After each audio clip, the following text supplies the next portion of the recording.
This is the Storyworks Roundtable, where we have conversations about craft. Because becoming a successful author begins with writing a great story. This week's Storyworks Roundtable is sponsored by Leland Artra. He is a sci-fi and fantasy author giving away a copy of his novel, Thread Slivers. Now, this is a full-length novel, and he's giving away 500,000 copies. So if you enjoy reading fantasy, follow this link. The book is completely free, no strings attached, and it's good for Kindle, iBook, Android, iOS, and whatever ebook reader you might have. The link is http://lartra.com/get-slivers. So Lartra is LARTRA. We will put this link in the show notes and enjoy that book. Thank you so much to Leland Artra for sponsoring this week's Storyworks Roundtable. Hello and welcome to this week's Storyworks Roundtable. Today, Kathryn, Robert, and I thought we would talk about death.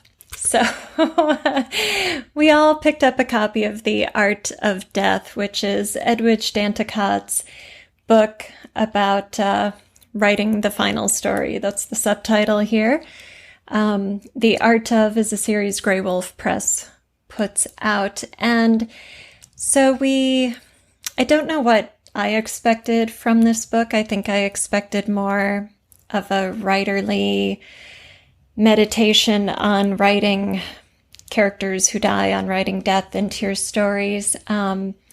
This was not that for me. The Art of Death felt like Danticat approached it more as a reader, perhaps. What did you two?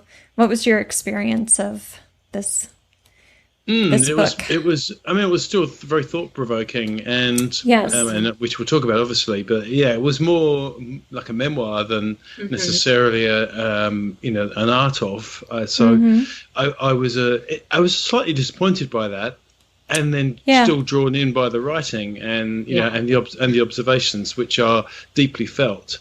Right. So it struck me it has a particular application, I think, especially for those who may be writing memoir, or maybe writing deep fiction, whether literary or genre, where there are extraordinary emotional character moments. And I like the way that she really delves deep into personal experience. So I sort of expected this, how to show the last final moments of a character, and it's not that at all. Right. No, it is not. Yeah. Right. Yeah, Kathryn, what was your take on this book? The first time that I read it, because I couldn't read it just once, the first time I read it, it was very much more like a memoir to me, and I didn't really understand what I was getting out of it. I mean, I enjoyed it, and I very much thought that I was getting an experience and maybe like an emotional conveyance of what death was in these various situations. But I had to go back and kind of start rereading it again to really nail down some of the more advice-y things that are in there, where I started to see, okay, like not only is this a story about, say, a writer that is dying of cancer and writing about that, but it also demonstrates how you can use that within a book, within a character, in order to write it more appropriately or maybe more emotionally to get your reader involved in that. So yeah, it was definitely a different experience than I was expecting. Not a prescriptive writing book. Right. So yeah. Yeah, you sort of had to mine the text for your own takeaways. She wasn't handing you anything and saying, think about this or do that or write in a certain way. It was all much more experiential. Lots of different experiences of death. And on my second pass, I started to see how she was grouping them. The first time through, it just sort of read like a one overarching story, like things kept pulling in and through, especially the story about her mother. But like the second time through, I started to see where she would talk about individual stories, about individuals writing about their own death, about people writing about other people's deaths, about, large scale tragic deaths, about, mass destruction causing deaths, natural disasters causing deaths, that sort of thing. So you kind of start to see this journey that she was taking you on about experiencing these different levels of death and how that worked within people's psyches, within larger psyches, within group psyches, that sort of a thing. Right. How do we want to dive in on this? I could throw out sort of something I plucked from the pages, a quote or a paraphrase, and then we can talk about it. Or maybe you guys brought a specific point you want to run with. For me, there was kind of one giant takeaway, and I'm sure that you guys will help me prod into the finesse of that. And it was really there are times where I've written in fiction, mass death perhaps, and there are times where I've made it graphic because it called for it in the particular scene, and there are times where it's kind of happened.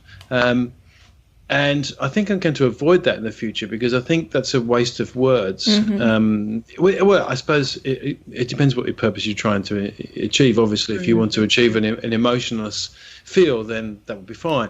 Right. But the big takeaway I got was whatever you do, if you're writing a death in or deaths, then the more personification you can bring to the page, the better it is for the story. And obviously, from Edwidge's point of view, that was, draw from whatever experience you have yourself to then bring that through. But the personification thing was that was a big thing that hit me when I thought, what am I taking away from this when I was reading it? And it's interesting, but how is this going to help me write about death? And then it sort of came to me, okay. It's a bizarre metaphor, but you have to bring death alive on the page, Yeah, that's true. And, specificity is crucial to making readers feel something. So if you have, an earthquake drop a city into the ocean, okay, a city dropped into the ocean. But if you know that character in that city who's fighting to, get over the divide and survive this, then you bring your reader down into the tragedy and make it personal. So when you kill that character, the one we've connected with, the one we've witnessed and are rooting for, that specificity is what makes it powerful. Right. But I think in this book, one of her major points was that the specificity doesn't necessarily need to be the physical action of the killing or the death, right? The specificity is much more in the different layers, the spiritual layer, the relational layer, the emotional layer, and weaving in this really dramatic imagery that can be very plain language, very, to the point, one sentence, but that just pulls your soul into it rather than being about that visual death on the page. If you know what I'm saying. I think that's really well said. It's easy, and this is what I was saying, that I'd written about death graphically and in a grisly way because the scene called for it. But that can still leave you feeling flat. If it's, it can be exciting, obviously, in an action story, but it can still leave you feeling flat. And if you want the reader to experience some form of loss, then something has gone when somebody dies. And I think what came through in the book was you have to write about what that's taken away from the people there or the author experiencing that in some way. And you're not writing about, as you say, the way the disease affected them or the way the injury caused them to bleed out. Yes, that might be stirred in, but the bigger thing is, what did it do to the others experiencing it? And I thought that was very powerful. Or even if it's your character that's dying, it's what is it doing to them in that moment. She had a couple of really great examples of the character dying and kind of their last thoughts and the way that spiraled out. It wasn't about the fact that they were dying necessarily, which was very powerful. And just reminded me as well. Have you ever read it's called The Man Who Died? It's hilarious. It's just it is so funny. And it's about a guy who gets a terminal diagnosis, and the way he observes how ludicrous his life has become, and because it turns into a bit of a whodunit. But it's so funny. There are absolutely laugh out loud moments in there. I heartily recommend it to readers. My mother-in-law recommended it to me, actually, and she had it recommended to her. So it's one of those word-of-mouth books. I think it's Swedish, and it's a translation. But it's a humorous yet poignant story about he's a young man, and seeing how things that he thought were important have become different because of this entire thing. So there you go. So there's another thought about that the fact that you're seeing it through that character's eyes and how the world changes because there's now it's now overt. I mean, we're all going to die, but it's it's that moment of knowing, I suppose, that is so tough to write on a page. Yeah, she had I had several notes written down, kind of covering everything you two have just been talking about. Like, one well-described death can move us more than the mention of thousands of deaths, or teach the universal by describing the particular. And then I noted a question here from her text. Is a particular death at a particular moment meaningful? And I think as writers, that might be one of the takeaways for us, one of the sort of how-to nuggets, as Kathryn was saying. It's not just the act of dying that matters. It's what's happening to the character who's experiencing that death, whether it's the dying character or the person next to the dying character, that relationship, and so what makes this meaningful, now on the page for the story and for the reader? No, it's profound, isn't it, really? Because, here we are writing things that are fantasized in our head. And yet we probably all read stories that have been touching, possibly to the point of tears. And mere words can do that. And obviously subjects such as death and love, which are part of the human condition, are things that can bring us to that point. So no wonder when we start talking about it on the podcast here, you sort of you say something and think, ooh, I don't know if I can interrupt that with a quip, because somehow it seems wrong. And so there's this thing about, if you're writing about dying or people dying or the character dying, that you don't want to appear flippant. And yet I just recommended a book where he's pretty much flipped all the way through about it, and so there's horses for courses, I guess, when it comes down to it. Depends on what the tone of your story is meant to be. And right in that respect, this book at least had me thinking about that, and it brought a facet to how I might approach any kind of death, even if it's just a metaphorical death. So maybe the death of a power group, or a building in a city, or so it gets pulled down. It gets what do you call that when they pull? Anyway, when they rebuild. Right. So anything. It seemed to me that we know the Kubler-Ross idea of whether it's been debunked or not, it's still another way to look at the angles of how characters might react to certain things happening. But this book gave me a little bit of a deeper insight into bringing that onto the page, even if it's just a metaphorical death. So that was another thing that occurred to me. And again, it just came back to personification. What does that loss mean to the people who witness or experience it? Right. Yeah. And I think that is one of the deepest takeaways here is, we can't just expect our readers to do the work of inferring from the text what the meaning is here, or why this is sad, or why this is powerful within the story. And, going back to show, don't tell, you can't just say, this is sad, powerful, meaningful, right? You need to get into the relationships, the spiritual aspects, the repercussions or reverberations that affect the story as a result of this. And I think, as you said, Kathryn, she had a lot of really great examples in here, and that's something this book did very well, is illustrating for us through her memoir-like narrative what these moments can do on the page. Mm-hmm. Yes. Yeah, I agree with that. I think it was interesting. She talked about death as not just, like, in some senses, death is a tragedy, and in some senses, death feels more like a victory.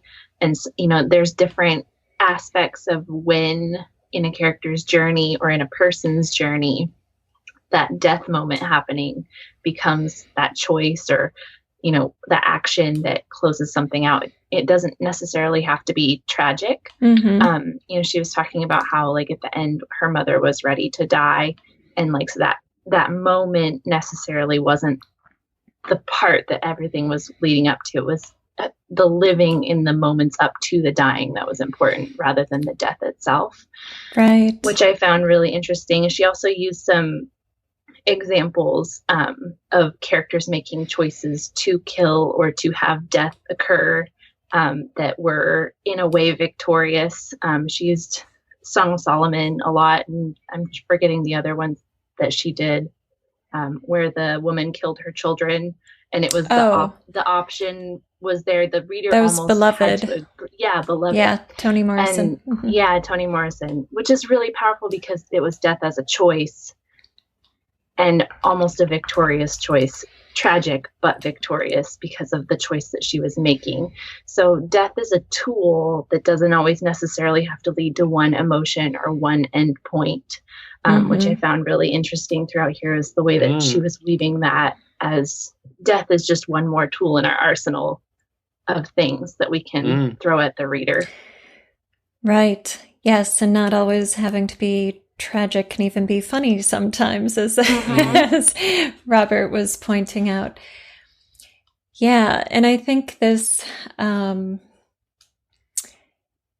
it's interesting. She says very early on page 14, the people dying on the page must somehow reveal themselves to us, and yet in a lot of what she gives as an example, and in a lot of what we've been talking about, it's not the point of view character who is dying. So the effect of that death is felt through, the point of view character who is in relationship to the dying person. And, as with, like, Beloved, it's the point of view character. Is their name Sula? I'm not quite remembering now. Yeah, it might have been Sula. We aren't sure, people, but but it's her. It's not when the children die, we feel the tragedy of their death, but that isn't what we mourn. We mourn Sula's journey living with that tragedy, and the way this carries throughout her entire life and haunts her. So what is being revealed to us on the page is, that moment is about the children's death, but it's about so much more. I don't know, if you guys written many death scenes, and how have you worked with some of these ideas, maybe unconsciously or subconsciously, thinking about what you're revealing to the reader and how it's going to reverberate through the story? No, I haven't really. I think I've avoided it. Robert, you're just too cheerful. We need some.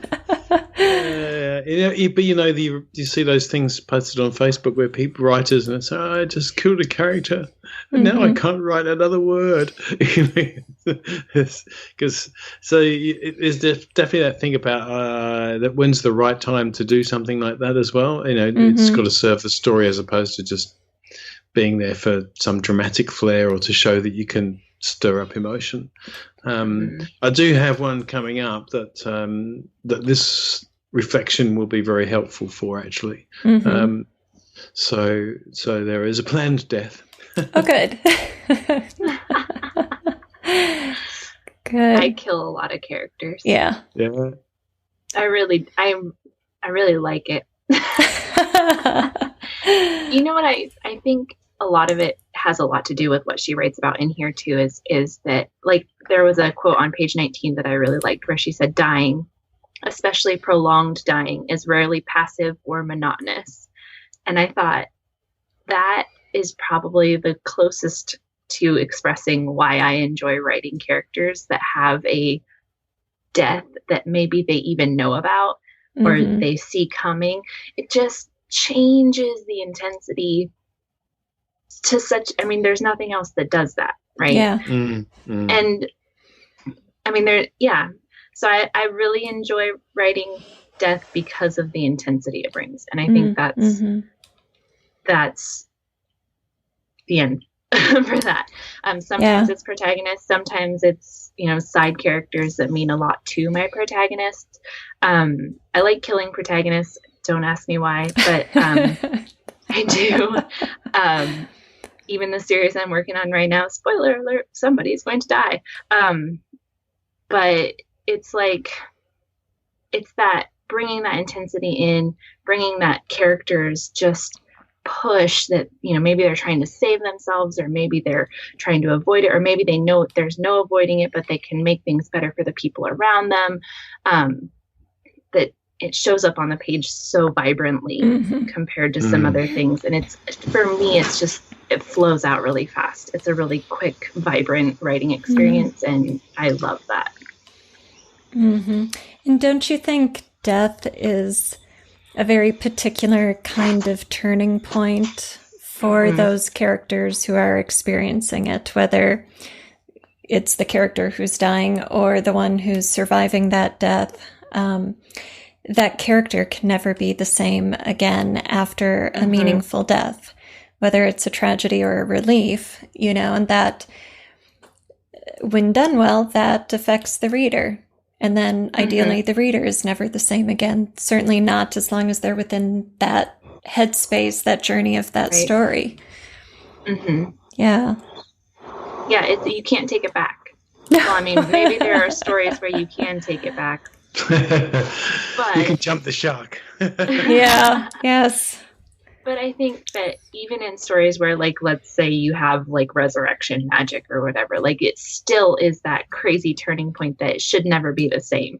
Even that character, if brought back, is going to have a completely different feel, experience, sort of a thing.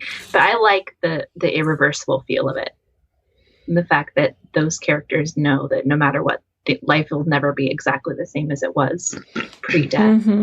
Well, that is the hole in the heart that it leaves, isn't it? As a reader, because you've spent time with the character, and I suppose that's what makes it even more meaningful, and why this particular book is worth reading. Because I think one of the things she does bring to it is the idea that being alongside the person or people that are going to have that irreversible experience is what can bring it, again, a bizarre thing to say, bring it to life on the page, because when you've been reading a great book and you're fully immersed, and all of a sudden, out of the blue, a character leaves. Whoa! It's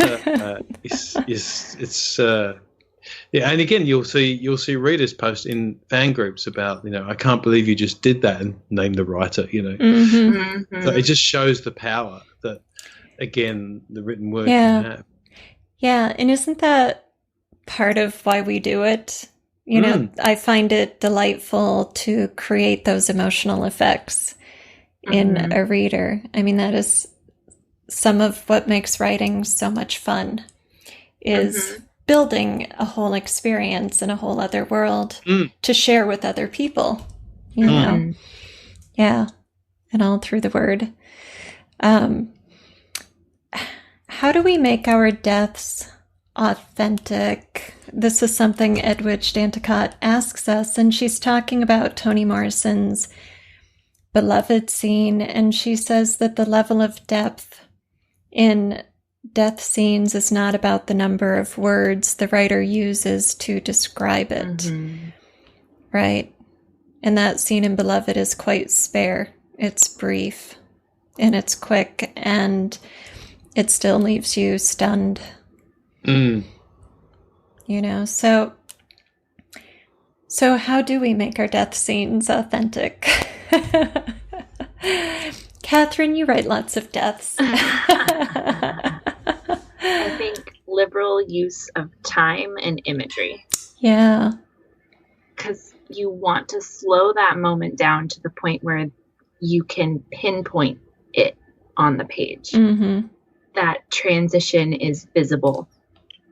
But you also want to bury it in the imagery to where people don't necessarily, again, get just a physical grisly description of death happening. And I think that's what I loved about the examples in here so much, was it was so focused on something other than the physical, whether that be the spiritual moment or the emotional moment or, you know, whatever.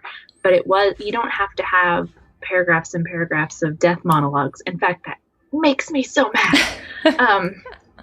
Just having that paragraph is usually what I end up with, where oh no, it's happening. Oh no, it happened. And then you get a very brief little out, right, where the reader can kind of sit with it for a minute before they move into the next, whatever it is. But you need that break, that time to digest what just happened. Yeah. Yeah. I love everything you just said. And I think, point of view is another key element in these moments. So whoever the point of view character is, even if you're really using narrative exposition to build this scene, you still have the perspective lens of the point of view character coloring that exposition. And that's what makes it intimate, you know? So it's not just about the specific or the personal, it's about the reader's intimate experience of this death on the page, and that all comes through the point of view. Yeah. I think that's where all the power lies, right?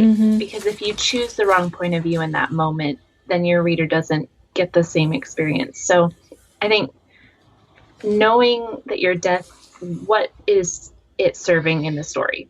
And then choosing the point of view that best reflects that is super important. Like, we do have a couple examples in this book of people who are themselves dying. And I think those are probably the most powerful examples of how to do it properly. Even if you weren't necessarily writing from the person's point of view who's dying, just that feeling that you get, that heavy, heavy feeling of experiencing it. That's where all your power lies, right? You have to do it in the right point of view and with the right perspective. Yes. Absolutely. Which is interesting, isn't it? Because, you know, sometimes you look at point of view and think, okay, the point of view ought to be from the character who will endure the most change. And perhaps with the irreversibility of death, that isn't necessarily going to be the case in these particular scenes. I mean, it might be, obviously. I can think of one example, but it was very badly done. In the Divergent series, the main character, which is going to spoil it, but it's been out a few years now. It's all written first person point of view, which kind of, I think in the very last trilogy, in the third book, she splits it into 2 points of view so that you get the main character and the love interest as well. And in the very second last chapter, there's an action scene and the main character just dies. And you should go and read on Goodreads what people think about it. It's like, what? You know, it just didn't work. Whereas if I think about something like, have you seen Serenity, the Firefly movie? Mm-mm.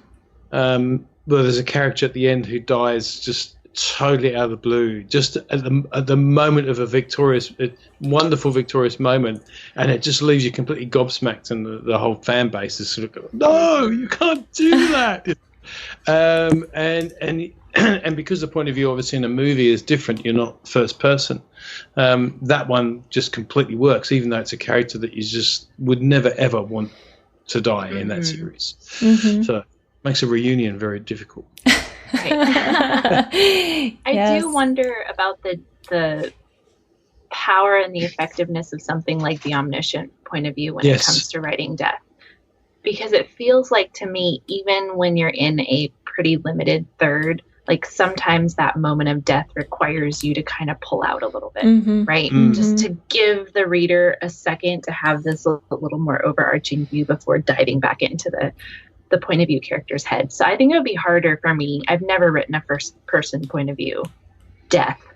So it would be interesting to me to see them interact with somebody dying from a first person point of view would be hard, I think, compared to a third person, and being able to give that kind of sense of the omniscient in that moment.